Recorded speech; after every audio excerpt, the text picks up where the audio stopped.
Hello বন্ধুরা, have a good day.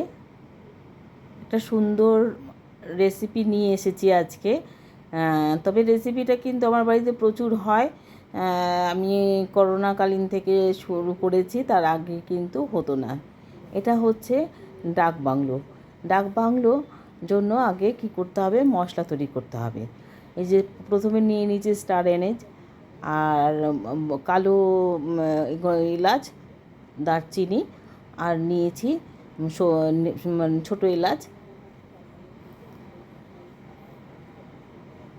গরম মশলার এই ব্যাপারটা তো এখানে করে নিতে হচ্ছে, আর কেননা এই মশলাটাই হচ্ছে আসল। নিয়ে নিচ্ছি 2টো শুকনো লঙ্কা, আচ্ছা, আর ধনে, আর অল্প একটুখানি আপনারা চাইলে সাজিরে দিতে পারেন, কিন্তু আমি দিইনি। আমি এখানে গোলমরিচ দিয়েছি আর জায়ফল, জয়িত্রী দিলাম। দিয়ে এটাকে একটু নাড়বো, মশলাটাকে একটু হতে দেবো। মানে অল্প আঁচেই করবো, কারণ একটা খুব সুন্দর অ্যারোমা ব্যাপারটা আসবে। মশলাটা করার সময় যেরকম আসবে, মশলাটা যখন আমি মিক্সিতে দেবো তখনও আসবে। এই যে সাদা জিরে দিলাম, আমি সাই জিরে দিলাম না, এটা সাদা জিরে দিয়ে করলাম আজকে। লোহার চাটুতে একটুখানি নেড়ে নেবো, আর একটা তেজপাতাকে ছোটো ছোটো টুকরো করে দিয়ে দিলাম। এটা এটা কিন্তু হালকা হাতে নেড়ে চেড়ে করতে হবে, মশলাটা পুড়ে গেলে হবে না। এই যে এবার ঠান্ডা করে নিয়ে আমি এটাকে ডাস্ট করবো। ডাস্টটা দেখুন, ডাস্টটা কিন্তু পুরো ডাস্ট হবে না, এটা একটু মানে জাস্ট একটু ভাঙা ভাঙা ব্যাপারটা থেকে, তার থেকে একটু বেশি মানে মুখে পড়বে, মশলাটা মুখে পড়বে খেতে গেলে, তবে বেশি ভালো লাগে। আচ্ছা, আমি নিয়ে নিয়েছি 1.5 কেজির থেকে একটু কম, সামান্য কম, 1400 হবে চিকেন। আচ্ছা, 1 চামচ, বড় চামচের 1 চামচ হলুদ, আচ্ছা, বড় চামচের 1 চামচ লঙ্কার গুঁড়ো, সামান্য একটু তেল দিয়ে এটাকে আমি 1 ঘন্টা ম্যারিনেট করে রাখবো। আর দিয়ে দেবো 1 চামচ ওই যেটা করলাম মশলাটা, এই মশলাটা, কারণ এই মশলাটা তো মুখে পড়বে, মাংসের একদম পুরোপুরি মাংসের মধ্যে মিশে যাবে। এই আমি যেটা করছি, এটা আপনারা হয়তো অনেক রকমের ডাক বাংলো করে থাকেন, কিন্তু আমি এই প্রসেসে করি, এবং আমার বাড়িটা খেয়ে আমি মটন দিয়েই করি, আর বা চিকেন দিয়েই করি। কেউ যদি খেয়েছে এরকম, যদি কেউ থাকে লোকজন, তা বাড়িতে অন্য অন্য বাড়ির মানে আমাদের আত্মীয় স্বজন, তাদের কাছ থেকে কিন্তু প্রশংসাই পাওয়া যায়। যাই হোক, এটা আমি এখন মেখে আমি কিন্তু রেখে দেবো। আচ্ছা, হলুদটা মনে হলো একটু কম কম লাগলো, কারণ এর পরে কিন্তু আর কোনো মশলাই যাবে না, শুধু ওই মানে রান্না দেখতে থাকবেন, স্কিপ করবেন না। ওই ডাস্ট করা মশলাটাও কিন্তু আমি দেবো, কখন দেবো, কিভাবে দেবো, সেটা একটু ভালো করে এর মশলাটা যাতে সবের মধ্যে ঢুকে যায় মাংসগুলোর মধ্যে, সেভাবে একটু চেপে চেপে মাংসটা মেখে সরিয়ে রাখবো। এবার এটা কিন্তু শুধু চিকেন বা শুধু আলু দিলে হবে না, অনেক উপকরণ লাগে, সেইগুলো আমি জোগাড় করে নিচ্ছি। এই যে আমি 6টা ডিম সেদ্ধ করে নিচ্ছি। আমি এটাও চিকেন, মাংসটাও চিকেন, দুটোই চিকেন রেখেছি। আচ্ছা, ঠান্ডা বোতল দিয়ে ফ্রিজের ঠান্ডা জল, কারণ তাড়াহুড়ো তো, তার জন্য ঠান্ডা জল দিলাম। আচ্ছা, এদিকে দিলাম আদা আর পেঁয়াজ আর রসুন, আর ওর বড় করে আলুগুলো কেটে ভাপিয়ে নিয়েছি। এবার আলু আর ডিমের মধ্যে একটু যতটা পরিমাণ দিলে পর ভালো হয়, নুন দিলাম আর একটু হলুদ দিলাম, তাহলে একটা সুন্দর কালার আসবে যখন আমি এটাকে ভাজবো। আজকে কিন্তু তাড়াহুড়ো করে করলে হবে না, একটু একটু সময় নিয়ে করতে হবে, মানে প্রেশারে সিটি বা অন্য কিছু করা যাবে না। আমি এই যে আদা আর রসুনটাকে পেস্ট করে নেব, একদম পাতলা করে পেস্ট করব।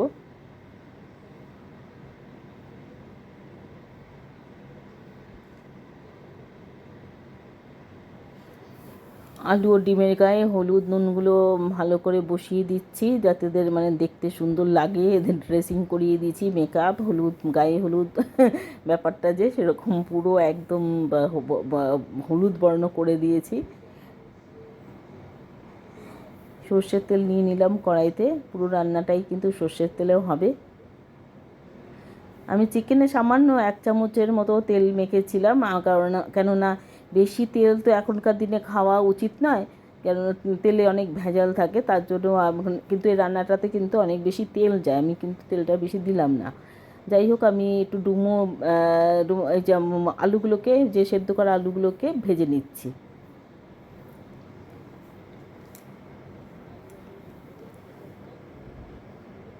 একটু সুন্দর করে লাল লাল করে আলুগুলো ভেজে নিতে হবে।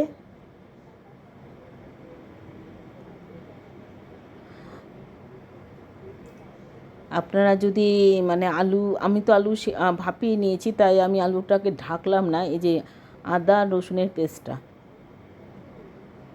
এবার আমি পেঁয়াজগুলো কুচি করে নেব। যতটা সম্ভব পারবেন পাতলা করবেন। আমার তো কড়াই হয়ে গেছে দেখে আমি এই যে তাড়াতাড়ি করে পেঁয়াজটা কুচি করে নিচ্ছি।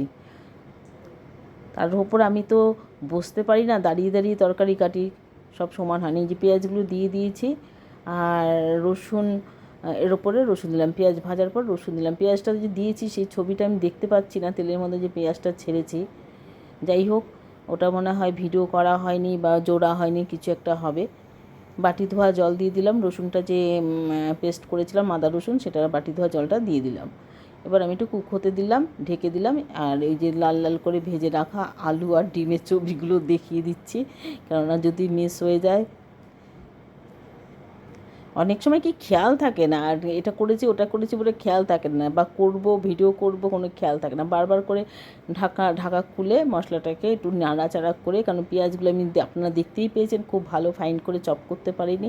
এবার এটা ওই মশলার সাথে মিশিয়ে মিশিয়ে নিয়ে বারবার করে ঘন ঘন কড়াই নাড়লে পরে পেঁয়াজটা অনেকটা মিশে যায়।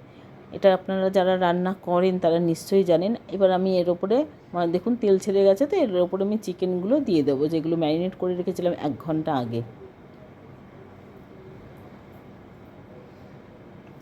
এবার আমাদের বাঙালি পরিবারে তো একটা ডিশে তো হয় না, একসাথে কমপক্ষে তিনখানা মানে লাঞ্চের ডিশ হতেই হয়।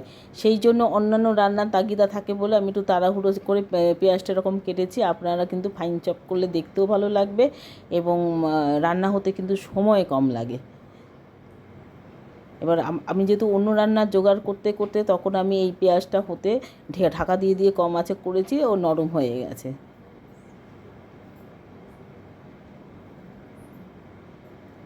ভালো করে নেড়ে এটাকে একদম মানে এখন যেটা করলাম সেটা কিন্তু হাই ফ্লেমে করতে হবে।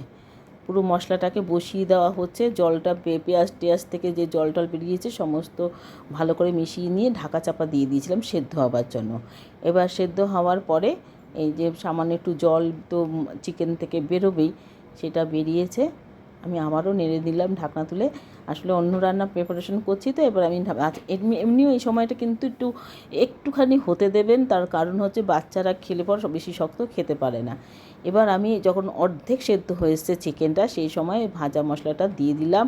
আচ্ছা, এইটা কিন্তু সিক্রেট, এই ডাক বাংলোর মশলা অনেকেই ব্যবহার করেন যারা করেন, কিন্তু আমি এটাকে মানে পুরো কিন্তু ডাস্ট করি না। তাহলে মুখে পড়বে যখন, আপনারা যদি বেশি হয়ে যায়, কোনো সময় আছে না যে চিকেন বা মটনে ইউজ করলেন, একটুখানি মশলা রয়ে গেল, সেই মশলাটা পরবর্তী কোনো সময় চিকেন বা মটন রান্না করতে গেলে দিলে পরেও যে মানে যেরকম আপনারা চিকেন বা মটন এমনি বাড়িতে ঝোলের মতন করেন, তাতেও কিন্তু অনেক স্বাদ বাড়িয়ে দেয়। অবশ্যই এই মশলাটা দিয়ে একদিন ডাক বাংলো হোক বা মটন দিয়েই হোক বা চিকেন দিয়ে হোক করবেন, খুবই ভালো হয়। খুবই মানে বাচ্চাদের তো ভীষণ ভালো, আর তার সঙ্গে যেহেতু চিকেন তো বাচ্চারা খুবই ভালো খায়, আর ডিমও পড়বে, বাচ্চাদের একটা দেখার ব্যাপারটা, খাওয়ার আগ্রহটা বেড়ে যাবে। একই দিনে দুটো পড়ে যাচ্ছে। হ্যাঁ, তবে এটা কিন্তু একটু ঠান্ডার মধ্যে খাওয়া বা বর্ষার মধ্যে খাওয়ার জন্য উপযোগী, কিন্তু আমি আজকে করলাম, অনেক দিন করা হয় না।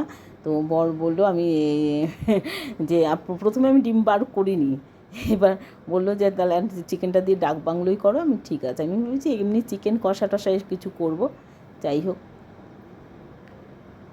আমি প্রথমে ডিমটা দিয়ে দিয়েছিলাম, আপনারা খেয়াল করে দেখবেন ডিমটা দিয়ে, এখন দেখছেন ডিমটা নেই, কেননা আমি ভুল করে ডিমটা দিয়ে দিয়েছিলাম, একই প্লেটে রেখেছিলাম ডিম আলু। কেননা ডিমটা এখন দিলে কী হবে, মাংসটা তো আমি অর্ধেক সেদ্ধ অবস্থায় দিলাম, এবার তাহলে কী হবে, ডিমটা পুরো ঘেটে যাবে।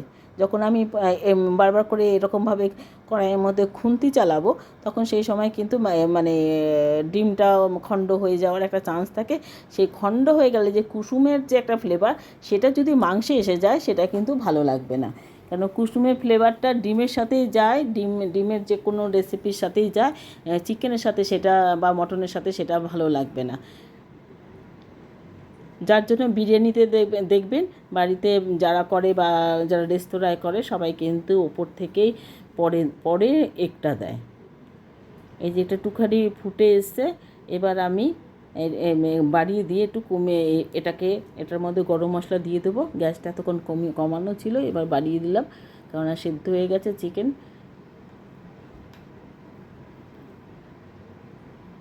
ঝোলটা একটু কমিয়ে নিতে হবে, এতটা ঝোল রাখবো না।